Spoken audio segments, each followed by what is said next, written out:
12 साल पहले लखनऊ एक ऐसे मर्डर से दहल गया था जिसने शहर के सबसे डार्क सीक्रेट्स को उजागर किया था। एक अमीर बिजनेसमैन की हत्या हुई थी। कोई चांस नहीं था, बल्कि ये एक प्लान था। इन्वेस्टिगेशन डेड एंड्स के एक भूल भुलैया जैसी थी, जब तक कि एक सिंगल क्लू रामकांत शुक्ला तक नहीं पहुंचा। वह कोल्ड कैलकुलेटेड था और उसने लगभग कोई ट्रेस नहीं छोड़ा था। ट्रायल ने शहर को जकड़ लिया था। एविडेंस बहुत ज्यादा थे। रामकांत दोषी पाया गया और उसे उम्र कैद की सजा सुनाई गई। लखनऊ ने चैन की सांस ली, यह मानते हुए कि डरावना सपना खत्म हो गया था। केस एक लेजेंड बन गया, पुलिस रिक्रूट्स के लिए एक कहानी। विक्टिम की फैमिली ने आगे बढ़ने की कोशिश की। शहर ठीक हो गया। रामकांत एक भूला हुआ नाम बन गया, जेल में बंद। लेकिन बुराई मरती नहीं, वह इंतजार करती है। जेल के साए में एक नया प्लान बन रहा था। लखनऊ सो रहा था, अनजान था कि पास्ट फिर से जाग रहा था। तूफान आ रहा था।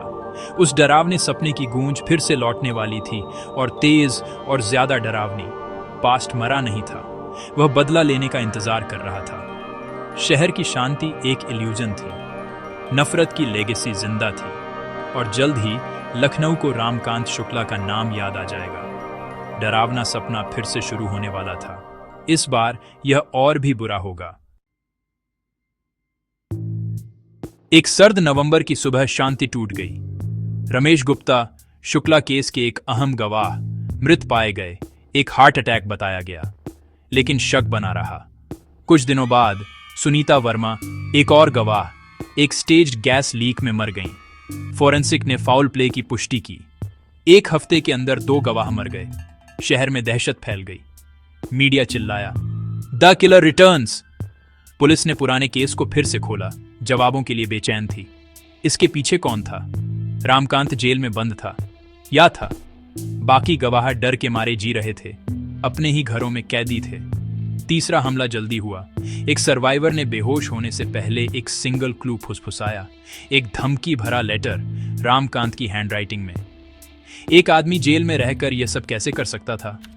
पुलिस हमेशा एक कदम पीछे थी। किलर एक गेम खेल रहा था। शहर डर से जकड़ा हुआ था, पास्ट प्रेजेंट का शिकार कर रहा था। इंस्पेक्टर नेहा सिंह मैदान में उतरने वाली थी। डोमिनोज गिर रहे थे एक एक करके। रामकांत शुक्ला का भूत वापस आ गया था। शहर का डरावना सपना लौट आया था। पुलिस को तुरंत एक्शन लेना था, तेजी से। किलर करीब आ रहा था। गेम अभी शुरू ही हुआ था। लखनऊ के पास समय कम था।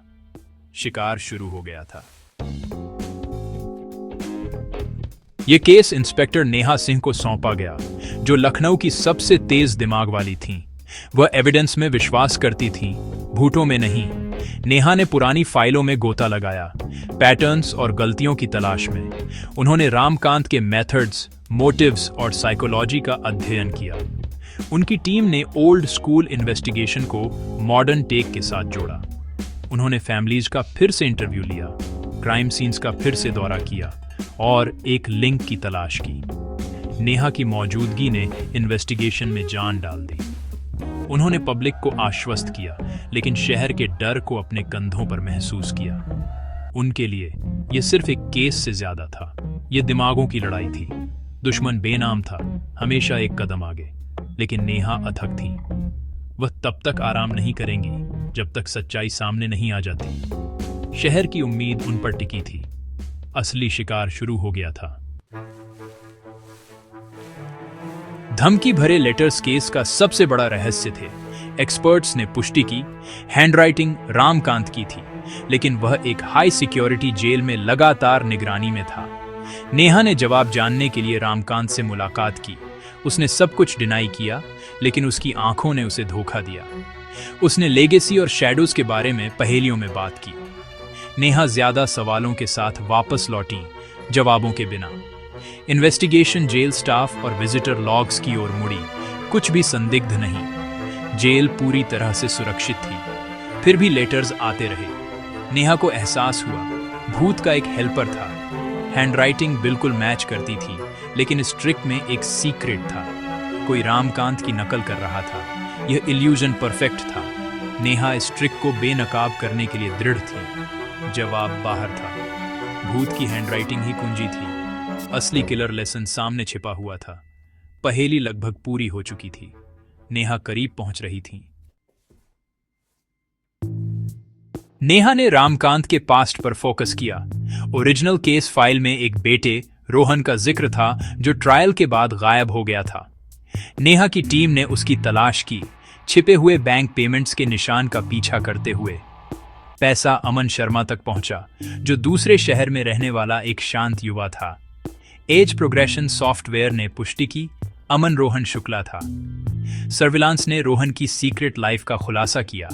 कैलीग्राफी में एक्सपर्ट, अपने पिता की हैंडराइटिंग से ऑब्सेस्ड। उसने नकल करने की कला में महारत हासिल कर ली थी। टुकड़े फिट हो गए। रोहन भूत का हाथ था। वह मुख्य सस्पेक्ट था। नफरत की लेगेसी का एक नया चेहरा था। नेहा की टीम ने उसे स्लिप होने का इंतजार करते हुए देखा। सच्चाई करीब थी। रोहन सिर्फ एक बेटा नहीं था, वह एक अप्रेंटिस था। पास्ट लौट आया था, एक नया मास्क पहने हुए। शहर के डरावने सपने का एक नया नाम था। इन्वेस्टिगेशन जल्द ही पूरी तरह से खुलने वाली थी। अंतिम एक्ट करीब था। रोहन के खिलाफ एविडेंस इकट्ठा होते गए। सर्विलांस ने उसे एक अकॉम्प्लिश से मिलते हुए पकड़ा, जो अगले हमले की योजना बना रहा था। पुलिस ने सब कुछ रिकॉर्ड किया। रोहन के इंस्ट्रक्शंस, उसकी कोल्ड टोन, लेगेसी पूरी हो गई थी। नेहा की टीम ने कार्रवाई की। रोहन और उसके अकॉम्प्लिश को अरेस्ट कर लिया। शहर दंग रह गया। किलर रामकांत का भूत नहीं, बल्कि उसका बेटा था। रोहन ने कबूल किया, अपनी सटीक योजना पर गर्व करते हुए। वह खुद को एक हीरो मानता था, अपने पिता का बदला ले रहा था। वह रामकांत की एक परफेक्ट कॉपी बन गया था। हिंसा का चक्र पूरा हो गया था। अनमास्किंग पूरी थी। रोहन के कबूलनामे ने सालों की प्लानिंग, नफरत और मुड़ी हुई जस्टिस का खुलासा किया। उसने कोई पछतावा नहीं दिखाया। शहर का डर जायज था। बुराई की लेगेसी एक नई जनरेशन को मिल गई थी। नेहा ने रहस्य सुलझा लिया था, लेकिन इसकी कीमत बहुत ज्यादा थी। बुराई का चेहरा युवा, इंटेलिजेंट और टूटा हुआ था। शहर आखिरकार सांस ले सकता था, लेकिन निशान बने रहेंगे। डरावना सपना खत्म हो गया था। लगभग एक कन्फ्रंटेशन बाकी था। कहानी खत्म नहीं हुई थी। नेहा ने पिता और बेटे के बीच एक मीटिंग अरेंज की। रामकांत और रोहन 12 साल में पहली बार एक दूसरे के सामने थे। हवा में टेंशन भरा था, खून और नफरत की एक लेगेसी। रामकांत ने रोहन में अपनी ही कोल्डनेस देखी। उसकी आंखों में गर्व और पछतावा का द्वंद्व था। उसने एक उत्तराधिकारी बनाया था, लेकिन वह नहीं जो वह चाहता था। रामकांत ने रोहन की असफलता पर सवाल उठाया, उसकी नैतिकता पर नहीं, बल्कि उसकी सक्षमता पर। रोहन ने अपने पिता की नजर का सामना अवज्ञा के साथ किया। मैंने आपका काम पूरा कर दिया, लेकिन अब यह मेरी कहानी है, आपकी नहीं। कन्फ्रंटेशन इच्छाओं का टकराव था, पुनर्मिलन नहीं। नेहा ने देखा, नफरत की असली कीमत को समझते हुए। मास्टर और अप्रेंटिस अब बराबर थे, दोनों टूटे हुए। लेगेसी पूरी हो गई थी। पास्ट और प्रेजेंट टकरा गए। शहर का डरावना सपना उजागर हो गया था। कन्फ्रंटेशन ने सब कुछ बदल दिया। कहानी लगभग अपने अंत पर थी। रिडेम्पशन या रूइन, एक विकल्प बाकी था। बातचीत तेज हो गई। रामकांत ने कंट्रोल करने की कोशिश की, रोहन की गलतियों की आलोचना की। उसने अपने बेटे की गिरफ्तारी से अपनी लेगेसी को धूमिल होते देखा। रोहन आजाद होकर समझ गया कि वह अपने पिता की छाया में जी रहा था। वह दूसरे मॉन्स्टर को खुश करने के लिए एक मॉन्स्टर बन गया था। अब उसने निरर्थकता देखी। रामकांत का मुखौटा टूट गया। पछतावा और दुख सामने आया। उसने हाथ बढ़ाया, विनती करते हुए, मुझ जैसा मत बनो। उन्हें बताओ कि मैंने तुम्हें मजबूर किया। वह अपने बेटे को बचाना चाहता था, नुकसान को ठीक करना चाहता था, लेकिन बहुत देर हो चुकी थी। नफरत के बीज बहुत गहरे उग चुके थे। रामकांत ने वह जीवन देखा जिसे उसने बर्बाद कर दिया था, न केवल अपना, बल्कि अपने बेटे का भी। उसके पापों का बोझ उसे कुचल रहा था। उसने दर्द पैदा किया था, लेगेसी नहीं। हिंसा का चक्र उजागर हो गया था। रिडेम्पशन असंभव लग रहा था। अंत निकट था। रोहन ने अपने पिता के बेताब चेहरे को देखा और अपनी पसंद का बोझ महसूस किया।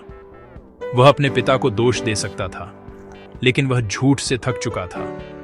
वह नेहा की ओर मुड़ा। मैं कबूल करने के लिए तैयार हूं। मैं अपनी सजा स्वीकार करूंगा।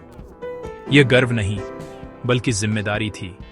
रोहन ने अपने अपराधों को स्वीकार करके अपने पिता के कंट्रोल से खुद को आजाद किया। रामकांत हारा हुआ, समझ गया कि उसने अपने बेटे को, पुलिस को नहीं, बल्कि अंतरात्मा को खो दिया था। नफरत का चक्र टूट गया, केस बंद हो गया। नेहा ने भूत को बेनकाब किया था और लखनऊ में शांति बहाल की थी, लेकिन जीत कड़वी थी। उसने खून में लिखी एक त्रासदी देखी थी जो पिता से बेटे को मिली थी। रोहन को सजा सुनाई गई, हमेशा के लिए अपने पिता से अलग कर दिया गया। शहर फिर से सांस ले सकता था। नेहा के लिए उस कन्फ्रंटेशन की याद बनी रहेगी। पिता के पाप बेटे की किस्मत बन गए थे, लेकिन अंत में बेटे ने अपना रास्ता चुना। डरावना सपना खत्म हो गया था, सबक बना रहा। कुछ लेगेसीज टूटने के लिए बनी होती हैं और कुछ कहानियां आखिरकार अपना अंत पाती हैं।